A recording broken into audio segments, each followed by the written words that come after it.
18 വയസ്സായ ഒരു പുരുഷൻ അവൻ എനിക്ക് വിവാഹം കഴിക്കണമെന്ന് പറഞ്ഞാൽ അവൻ്റെ കുടുംബത്തിൽ നിന്ന് അവന് നേരിടേണ്ടി വരുന്ന പരിഹാസങ്ങൾ, അവന് നേരിടേണ്ടി വരുന്ന കളിയാക്കലുകൾക്ക് അതിർത്തി ഉണ്ടാവുകയില്ല. അവനെ ആളുകളെല്ലാം ചുറ്റും കൂടി നിന്ന് പരിഹസിക്കും.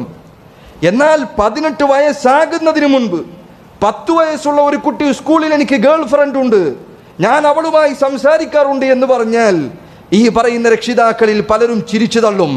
അതൊരു തമാശയായി കാണും, അത് അവനൊരു കുഴപ്പമായി കാണുന്നില്ല. ഒന്ന് ഹറാമാണ്, മറ്റൊന്ന് അള്ളാഹു അനുവദിച്ചതാണ്. ഒന്ന് അള്ളാഹു സുബ്ഹാനഹു വ തആല പരലോകത്ത് ശിക്ഷ നൽകുന്ന കാര്യമാണ്. രണ്ടാമത്തേത് അള്ളാഹു സുബ്ഹാനഹു വ തആല പ്രോത്സാഹനം നൽകിയ നബിമാരുടെ സുന്നത്താണ് എന്ന് ഖുർആനിലൂടെയും സുന്നത്തിലൂടെയും അറിയിച്ച കാര്യമാണ്. എന്നാൽ ഇന്ന് ഇതാ കാര്യങ്ങളാകെ കീഴ്മേൽ മറിഞ്ഞിരിക്കുന്നു. 18 വയസ്സിൽ അല്ല, അതിനു മുൻപ് പോലും കുട്ടികൾക്ക് ഉഭയകക്ഷി സമ്മതപ്രകാരം പരസ്പരം ബന്ധത്തിലേർപ്പെടുന്നതിൽ ഒരു തെറ്റുമില്ല എന്ന് ആളുകൾ പറയുകയാണ്, അതിനുവേണ്ടി വാദിക്കുകയാണ് മുസ്ലിം പേരുള്ള ആളുകൾ. എന്നാൽ 18 വയസ്സിൽ കല്യാണം കഴിച്ചാൽ ഇതാ ലോകം ഇടിഞ്ഞു വീഴാൻ